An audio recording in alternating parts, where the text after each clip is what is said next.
کریم صلی اللہ علیہ وسلم ارشاد فرماتے ہیں کہ شب قدر، اے لوگوں، اس میں اللہ تعالیٰ نے ایک رات ایسی عطا کی جو 1000 ماہ کی عبادت سے بھی افضل ہے، جس کی ایک رات کی عبادت کیا ہے، 1000 مہینوں کی عبادت سے بھی افضل ہے۔ سبحان اللہ سبحان اللہ، ایک رات کی عبادت۔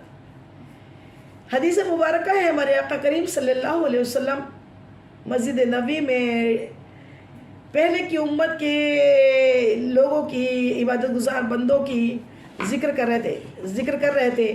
آپ ارشاد فرما رہے تھے کہ ایسے کچھ لوگ ہوں گے، جس میں حضرت شمون کا ذکر کیا۔ حضرت شمون جو تھے نا، بنی اسرائیل میں سے تھے حضرت شمون، جن کا ذکر کے بارے میں، جن کی تعریف ہمارے آقا بیان فرما رہے تھے کہ وہ آقا کریم صلی اللہ علیہ وسلم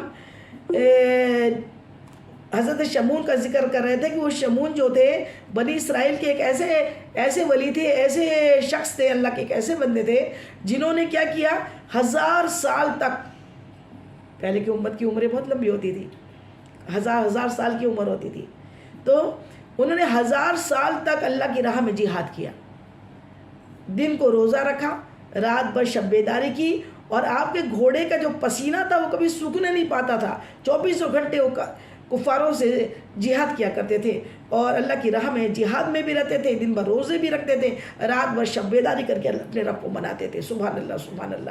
جب اتنی پیاری فضیلت حضرت شمون کی صحابہ کرام کے سامنے حضور پاک بیان کر رہے تھے تو پھر کیا ہوا کہ جب بیان کر رہے تھے تو صحابہ کرام نے پوچھ لیا، یا رسول اللہ صلی اللہ علیہ وسلم، کیا پوچھا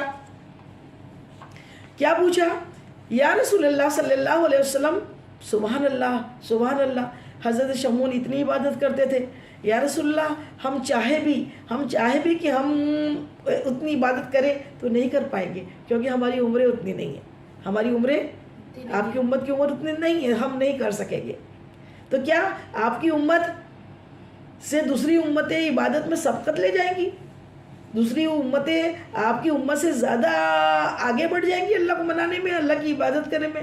اتنا سننا تھا صحابہ کرام کی بات، تو حضور پاک صلی اللہ علیہ وسلم کی آنکھیں اشکبار ہو گئی، آپ کی آنکھوں سے آنسو جاری ہو گئے کہ میری امت، آپ کو تو رات و دن بس اپنی امت کی فکر، اپنی امت، میری امت، آپ کی آنکھوں میں اشک آنا تھا، اللہ کب گوارا کرتا ہے؟ اللہ عرش معلیٰ سے اپنے محبوب کو دیکھ رہا تھا، اللہ رب العزت نے اسی وقت جبریل امین فرشتوں کے سردار کو یہ وحی لے کے بھیجی، انا انزلناہ فی لیلۃ القدر وما ادراک ما لیلۃ القدر۔ اے محبوب، مایوس نہ ہو، نمدیدہ نہ ہو، آپ کی امت بے شک بہت کم عمر والی ہے، لیکن ہم نے آپ کی امت کے لیے، آپ کی امت کی بخشش کے لیے ایک ایسی رات عطا کر دی ہے، ایسی رات عطا کی ہے جس کی ایک رات کی عبادت اگر آپ کا کوئی امتی کر لے، ایک رات کی عبادت، تو اسے 1000 مہینے کی عبادت سے بڑھ کر ہم ثواب عطا کریں، زیادہ، 1000 مہینوں سے زیادہ۔ تو جیسے 83 یا 84 سال کو جو کاؤنٹ کیا گیا ہے 1000 مہینوں کو، تو وہ 83 84 سال ہی نہیں ہے، زیادہ کا مطلب انلیمیٹڈ، اور انلیمیٹڈ کس کو بولتے ہیں؟ کس نے کہا ہے؟ اللہ نے۔ وہ جتنا وہ دے سکتا ہے، اور جتنا کتنا دے سکتا ہے؟ ایک ہی رات میں وہ چاہے تو کروڑوں برس کی عبادت کا ثواب دے، اس کے لیے کوئی مشکل نہیں ہے۔ واللہ یرزق من یشاء بغیر حساب، اللہ کے خزانے میں کوئی کمی نہیں ہے، وہ بے حساب خزانوں کا مالک ہے، وہ عطا کرتا ہے، عطا کرتے رہے گا۔ تو پھر اسی طریقے سے جیسے یہ وحی نازل ہوئی، میرے آقا خوش ہو گئے، اس میں اللہ تعالیٰ فرماتا ہے کہ ہم نے ایک رات ایسی عطا کری جس کی عبادت 1000 مہینوں کی رات کی عبادت سے بڑھ کر ہے، اور اسی رات میں ہم نے قرآن پاک نازل فرمائے۔ سبحان اللہ سبحان اللہ۔ یہ سب کچھ ملا نا اللہ کے حبیب کے اللہ کے حبیب کی وجہ سے ملا۔ آپ نہ ہوتے تو کچھ نہ تھا، وہ جو نہ ہو تو کچھ نہ ہو، وہ جو نہ تھے تو کچھ نہ تھے، کچھ نہ تھا۔ جان ہے وہ جہان کی، جان ہے وہ تو جہان ہے، اور یہ زمین اور زمن، یہ زمین اور زمن رب نے نثارا تجھ پر، تیری توصیف میں قرآن اتارا تجھ پر۔ تو تیری مدحت کہاں سرکار کہاں میرا سخن، اے میرے شاہ زمن، اے میرے شاہ زمن۔ یہ زمین و آسمان بھی اللہ تعالیٰ نے اپنے حبیب کی شان میں اور آپ کی شان میں، آپ کی تعریف میں، آپ کی توصیف میں اللہ نے قرآن پاک نازل فرمایا، اور وہ رات ہے جس میں اللہ نے قرآن پاک نازل فرمایا۔ سبحان اللہ سبحان اللہ، 1000 مہینے کی عبادت کا ثواب۔ اب اگر امت محمدی کو اگر یہ راتیں کم سے کم 10 یا 15 مل جائے، اس کی زندگی میں شب قدر اگر 15 مل جائے تو 1000 سال کی عبادت سے زیادہ کا ثواب تو اس کو مل گیا۔ پھر وہ تو سبقت لے گیا نا، امت محمدی سبقت لے جائے گی، آگے بڑھنے میں امت محمدی ہو جائے گی، بشرط کی اتنی اچھی آفر ملنے کے بعد بندہ اگر اس کا فائدہ نہ اٹھائے۔ بندے کا کام ہے اس کا فائدہ اٹھانا۔ جب آقا نے فرما دیا، اللہ نے قرآن میں واضح کر دیا کہ ہم ایسی رات دے رہے ہیں جس میں ایک رات آپ جاگ جاؤ گے، اور راتیں بھی کتنی چھوٹی ہے، دیکھو نا، لمبا نہیں جاگنا ہے۔ آپ ابھی تراویح سے فارغ ہوتے ہو، رات میں عشاء کی نماز پڑھتے ہو، کھانا کھاتے ہو اور تراویح سے فارغ ہوتے ہو، تو ویسے ہی 4-5 گھنٹے کی رات بچی ہوتی ہے، زیادہ سے زیادہ بہت ہوگی تو 3-4 گھنٹے کی رات بچی ہوتی ہے، پھر تہجد کا وقت ہی ہو جاتا ہے۔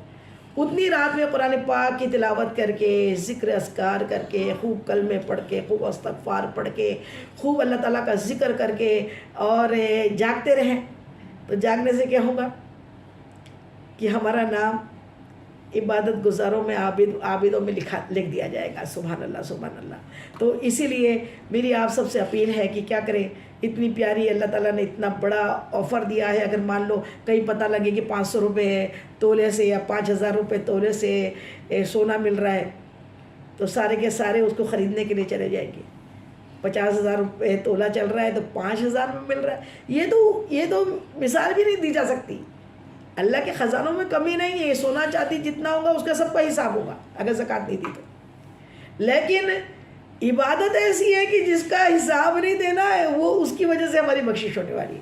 سبحان اللہ سبحان اللہ۔ تو کیا پیاری بات ہے کہ شب قدر کی رات، اب شب قدر کو مخفی کر دیا گیا۔ کیوں کر دیا گیا؟ جتنی بھی خاص عظیم چیز ہے اس کو مخفی رکھا ہے اللہ تعالیٰ نے، چھپا کے رکھا ہے بھی تو اتنی قیمتی چیز نا، قیمتی چیز کو ایسا فری تھوڑی کھولا رکھ دے گا اللہ تعالیٰ۔ کیوں رکھا ہے مخفی؟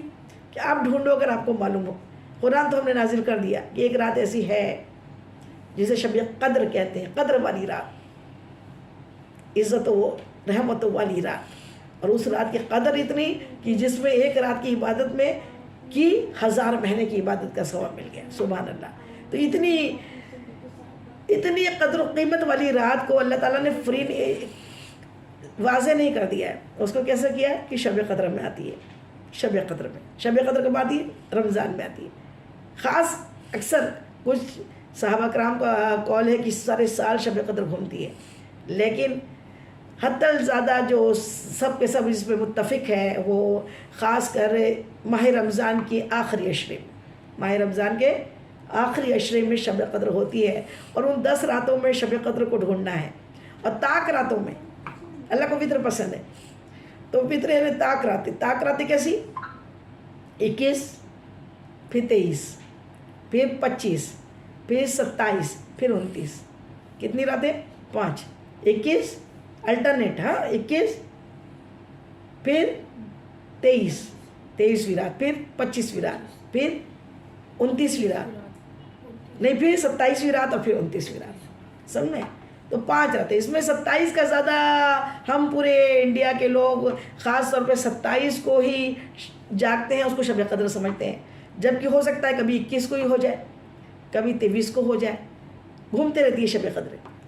اور اس کی نشانیاں بھی حضور پاک نے بتائی کہ جس میں ہلکی سی اس رات بارش ہوتی ہے، موسم نہ ٹھنڈا ہوتا ہے نہ گرم ہوتا ہے، اس رات سمندر کا پانی بھی میٹھا ہو جاتا ہے۔ وہ رات جو ہے اس کی کچھ نشانیاں یوں بیان کی گئی ہے، لیکن اور اس کے صبح کا جو سورج طلوع ہوتا ہے وہ بغیر کرنوں والا ہوتا ہے، صبح جو سورج نکلتا ہے وہ بغیر کرنوں والا ہوتا ہے۔ سبحان اللہ۔ تو لیکن اب اس کو ڈھونڈنا ہے، تو آپ سے 27 پہ ہی اس کو وہ نہ کر دیں، کیا کریں؟ اس کو پورے آخری عشرے میں ڈھونڈیں، صرف 5 رات میں بھی نہ ڈھونڈیں۔ اس کو کیسے آخری عشرے میں ڈھونڈیں؟ کیونکہ 5 رات میں بھی ہو سکتا ہے کبھی چاند آگے پیچھے تھا، تو ہمارے حساب سے تو ہم پتہ لگ رہا ہے اس کو 21 منا رہے، وہ ہو سکتا ہے وہ 22 ہو رہی ہے۔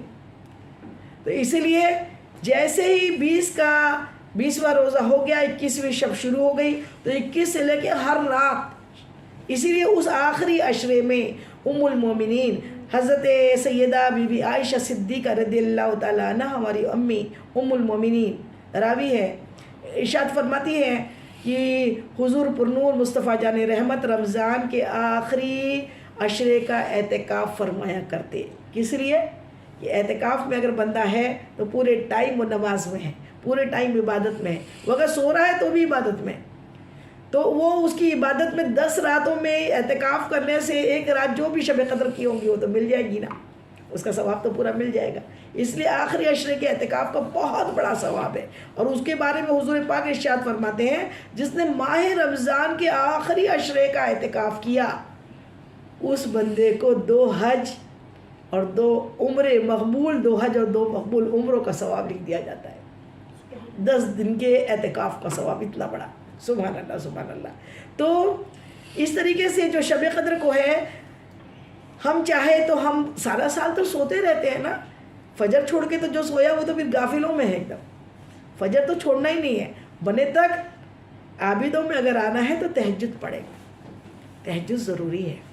تہجد کی نماز کی اتنا بڑا ثواب ہے، حرم کی نماز جو ہے نا، مسجد حرم کی جو نماز ہے وہ ایک نماز 1,00,000 کے برابر ہے، ایک نماز کا ثواب 1,00,000 نمازوں کے برابر ہے، اور تہجد کی نماز بھی اسی کے برابر ہے اپنے گھر میں، سبحان اللہ سبحان اللہ۔ تو تہجد کی نماز نہ چھوڑا کریں، اور جس قدر ہو سکے لیلۃ القدر کو پانے کے لیے آخری عشرے میں ہر رات جاگے، ہر رات تلاوت میں، ذکر و اذکار میں گزارے، اور بہت زیادہ اللہ کے قریب آنے کے لیے خوب گناہوں سے توبہ کرے، معافی مانگے اپنے دل سے۔ کچھ ایسے لوگ ہیں جن کی شب قدر کی راتوں میں بھی بخشش نہیں ہے، جس میں شرابی ہے، والدین کا نافرمان ہے، زانی ہے، سود لینے والا ہے، اور لوگوں کی عزتیں پامال کرنے والا، لوگوں پہ بہتان لگانے والا ہے، اور کینہ پرور کینہ رکھنے والا، کی حسد کرنے والا، بغض رکھنے والا، کینہ رکھنے والا، یہ جتنے لوگ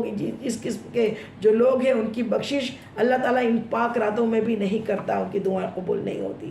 اسی لیے ماہ رمضان کے آنے کے پہلے اپنے دلوں کو اللہ کا گھر بنا لو، خوب اپنے دلوں کو دھو، پاک صاف کرو، گھروں کو تو دھو صاف کرو، اپنے دلوں کو بھی یہ کہہ دو۔ ایک مرتبہ حضور پاک صلی اللہ علیہ وسلم صدقات کے اوپر بیان کر رہے تھے کہ صدقہ کریں، خیرات کریں، جس قدر ہو سکے۔ اب زکوٰۃ تو فرض ہے، زکوٰۃ پوری نکالیں، اور جس قدر ہو سکے اپنے مال کو اللہ کی راہ میں خرچ کریں۔ ایک صحابی رسول سن رہے تھے، سبھی سن رہے تھے، ایک صحابی رسول نے جب سنا تو ان کے دل میں خیال آیا، اللہ تیری بارگاہ میں خرچ کرنے کے لیے میرے پاس پیسہ تو کچھ بھی نہیں ہے، اے اللہ میرے پاس کوئی دھن دولت تو نہیں ہے، لیکن ہاں جتنے لوگوں نے مجھ پہ ظلم کر کے مجھ کو، میری عزت کو پامال کیا، جتنے لوگوں نے مجھے تکلیفیں دی، اے اللہ آج تیری رضا کے خاطر میں ان سب کو معاف کرتا ہوں، اسی کو میرا صدقہ سمجھ لے، میں سب کو معاف کرتا ہوں، اے اللہ اسی بات کو میری جانب سے صدقہ قبول کر لے، اللہ تعالیٰ صدقہ سمجھ لے، صدقہ قبول کر لے۔ رات میں انہوں نے تو چھپ کے اللہ کی بارگاہ میں دعا کی تھی کہ اللہ میں نے سب کو معاف کر دیا، جن نے میرے دل کو دکھایا تھا، میری عزت پامال کی تھی، مجھ کو تکلیفیں دی تھی، میں نے سب کو معاف کر دیا۔ صبح کو مسجد نبوی میں جب سب نماز پڑھنے آئے، وہ صحابی رسول بھی نماز پڑھنے کے لیے آئے، تو نماز کے بعد میرے آقا ارشاد فرماتے ہیں، اچھا بتاؤ رات میں صدقہ کس نے کیا؟ اے میرے ساتھیوں بتاؤ، آپ رات میں کون صدقہ کیا؟ کس نے صدقہ دیا؟ صدقہ کس نے دیا؟ سب خاموش، سب خاموش۔ پھر آقا نے واضح کر دیا، اچھا یہ بتاؤ رات میں اپنی عزتوں کو پامال کرنے والے کو معاف کر کے کس نے صدقہ دیا؟ وہ صحابی کھڑے ہو گئے، کہا یا رسول اللہ میں۔ فرماتے ہیں اللہ تعالیٰ نے آپ کا صدقہ قبول کر لیا۔ اللہ کو اتنی بات پسند آئی، یہ میرے بندوں کو معاف کر رہا ہے، پھر میں سے معاف نہ کروں، میں اس سے خوش نہ ہوں۔ شب قدر کی بھی خاص دعا کا ترجمہ یہ ہے کہ اللہ تعالیٰ یہ بار بار مانگا کرے، اللہ بے شک تو معاف کرنے والا ہے، پسند کرتا ہے معاف کرنے کو، بس معاف فرما دے مجھ کو بھی، بس مجھے بھی معاف کر دے اللہ، تو بے شک معاف کرنے والا ہے، تو غفور الرحیم ہے، بخشنے والا مہربان ہے، تو بڑے بڑے گناہوں کو معاف کر دیتا ہے۔ اور آج ہمارا عالم یہ ہے، ہم گناہوں پہ اڑے ہوتے ہیں، توبہ کرنا چاہتے نہیں ہیں، اللہ کی بارگاہ میں جھکنا نہیں چاہتے. اللہ اکبر. یہ سب شیطان کے ہتھ کنڈے ہیں، شیطان کے مکر ہے. اور وہ جھکنے نہیں دیتا ہے، سوری بولنے نہیں دیتا ہے، بدلہ لینے کو بولتا ہے. بدلہ لینے والا اللہ کا بندہ نہیں ہوتا، اللہ کا بندہ معاف کرنے والا ہوتا ہے. اللہ تعالیٰ کو پسند ہے کہ بندہ بندے کو معاف کر دے. جب بندہ بندے کو معاف کرتا ہے اللہ اس کو معاف کر دیتا ہے، پھر اللہ تعالیٰ اس کو معاف کر دیتا ہے. اس لیے ہمیشہ بندوں کا کام ہے کہ معافی مانگتے رہے اور معاف کرتے رہے، ہمیشہ معاف کرتے رہے. کسی کے پاس ایک شخص کے پاس میں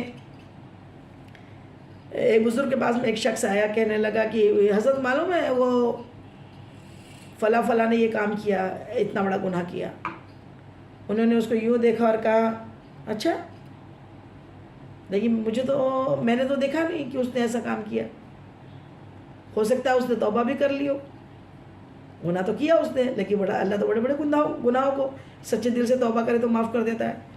اچھا اس نے ایسا کام کیا تو میں نے تو دیکھا نہیں، مجھے معلوم نہیں کہ اس نے سچ میں ایسا کام کیا، اور ہو سکتا ہے گناہ کے بعد اس نے توبہ کر لی ہو، لیکن جو تو مجھے بتا رہا ہے کہ اس نے ایسا کیا، یہ تو غیبت کر رہا ہے اور اس میں گواہ مجھ کو بنا رہا ہے. اپنے گناہ پہ گواہ کس کو بنا رہا ہے؟ تو مجھ کو بنا رہا ہے. اور میں یقین کے ساتھ کہہ سکتا ہوں تو نے ابھی معافی نہیں مانگی ہے، تو نے اللہ کی بارگاہ میں معافی اس گناہ کے لیے نہیں مانگی ہے. کیا پیاری بات ہے. کوئی راستے میں گندگی پھینک دینا تو وہ تو گنہگار ہوا، لیکن جو اس گندگی کو پیروں سے اور لکڑی سے پھیلاتے رہے نا وہ زیادہ گنہگار ہے. اسپریڈ کرے، ایک بات کسی کی معلوم ہو جائے اسپریڈ کرنا شروع کر دیتے ہیں. ایک کسی کا عیب معلوم ہو جائے، عیب تلاشتے رہتے ہیں. معلوم ہونے کی کیا بات ہے، گھر گھر جا کے عیب پتہ کرتے ہیں، عیب تلاشتے ہیں، کس طریقے سے اس کو ذلیل کیا جائے، پریشان کیا جائے اور اس کو سب دنیا کے سامنے ذلیل کیا جائے، اور وہ خدا بننے کی کوشش کرتے ہیں. کیونکہ عزت و ذلت تو صرف اللہ دیتا ہے، ہم تو اس میں راضی ہیں. اللہ تو عزت دے تو راضی، تو ذلیل کرے تو راضی، تیرے سوا جانا کہاں ہے. اللہ ایمان پہ رکھ، ایمان پہ خاتمہ نصیب کر. عزت ذلت موت زندگی روزی کا دینے والا صرف اللہ ہے. وہ ہر شے پہ ہر چیز پہ قادر ہے. بندہ کیوں کسی کے دیے ہوئے جو اللہ نے اس کو نعمتیں دی ہے اس کے بارے میں رش کرے تو گناہ نہیں ہے، حسد کیوں کرتا ہے؟ اور حسد کرنا مطلب اللہ کی دی ہوئی نعمت میں آبجیکشن کرنا کہ تو نے اسے کیوں دے دیا. کل ملا کے وہ خدا بننے کی کوشش کرتا ہے. اللہ اکبر اللہ اکبر. کوئی خدا بن نہیں سکتا، خدا تو صرف ایک ہے، وحدہ لا شریک ہے، تنہا واحد ہے. تو بات سمجھ میں آئی کہ شب قدر جو ہے اس کے اندر اس رات میں کیا کرنا ہے؟ خوب اللہ سے توبہ کرنا ہے، معافی مانگنا ہے، اور یہ دعا خاص طور پہ ترجمے کے ساتھ بولنا ہے، اللہ بے شک تو معاف کرنے والا ہے اور پسند کرتا ہے معاف کرنے والے کو. بس معاف فرما دے مجھ کو بھی، بس معاف فرما دے مجھ کو بھی، بس معاف فرما دے مجھ کو بھی. اس لیے 10 رات کو شب بیداری کر کے جاگیں اور جس قدر ہو سکے توبہ کریں. اپنے دلوں کو ابھی سے ماہ رمضان کے آنے کے پہلے، روزوں کے پہلے پاک کر لیں. جو گناہ ہم سے سرزد ہو گئے ہیں اس کی اچھی سے معافی مانگ لیں. بندوں کے حق میں غلطیاں ہو گئی اور اس سے توبہ کر لیں، اس سے معافی نامہ ان کو بھیج دیں، ان کے گھر کوئی گفٹ بھیج دیں کہ وہ دل سے معاف کر دیں. اب یہ شب قدر کی رات کی فضیلت تو آپ کو سمجھ میں آ گئی انشاءاللہ.